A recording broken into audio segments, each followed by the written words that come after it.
We begin tonight with the ongoing search for Sioux City's next police chief. Tonight, the two finalists met the public at an event inside the Sioux City Convention Center. And this all comes after Sioux City Police Chief Rex Mueller announced plans to retire. KTIV's Sophie Wyckoff was there at the event this evening. You were able to speak to the finalists. So, Sophie, what did you ask them about tonight? Yeah, Scott Ember and Robert Trabes have decades of law enforcement experience between them. They waited on several hot topics here in Sioux City: flock license plate cameras, community policing, and homelessness. Both candidates have a lot of experience in law enforcement and have dealt with similar issues in the different departments they've served. One of them, license plate reading cameras. They're all over Sioux City, and the two finalists had different opinions of the technology. I was part of a grant that we were using, a violent crime reduction grant in Georgia, which is just over $1 million. And with that, we were able to purchase 86 flock cameras and 2 analyst positions that we're able to fund part-time for 3 years.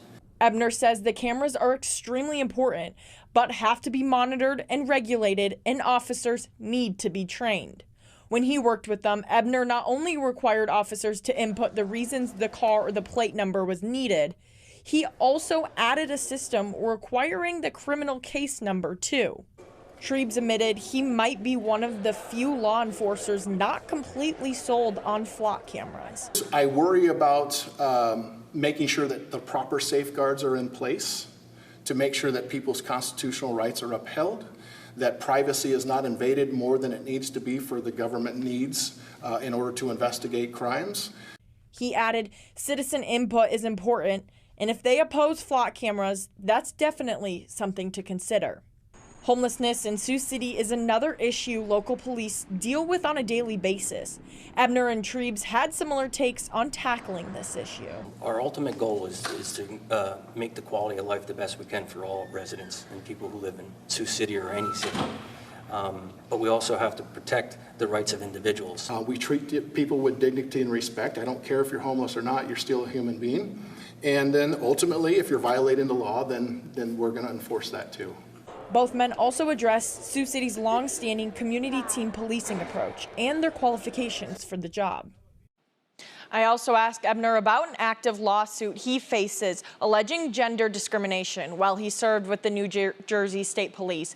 You can watch each candidate's full, uncut, and unedited interview right now at KTIV.com. So, Sophie, did we learn when city leaders are looking to make a hiring decision for the job of police chief? No, we did not. Matt, this city manager, Mike Collette, will take the city community feedback from tonight's event into account when this has happened. All right, Sophie Wyckoff in studio for us tonight. Sophie, thank you.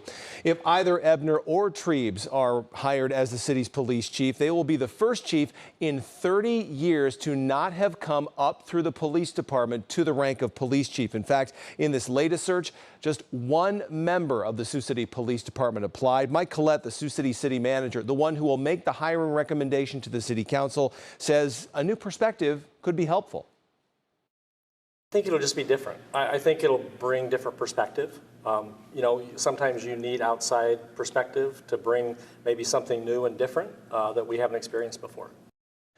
Collette will consider tonight's community input and the finalist qualifications and then make that hiring recommendation to the city council. Collette admits the city council may not pick either finalist, and in that case, Collette would look back at the other applicants to try and find other suitable candidates for police chief.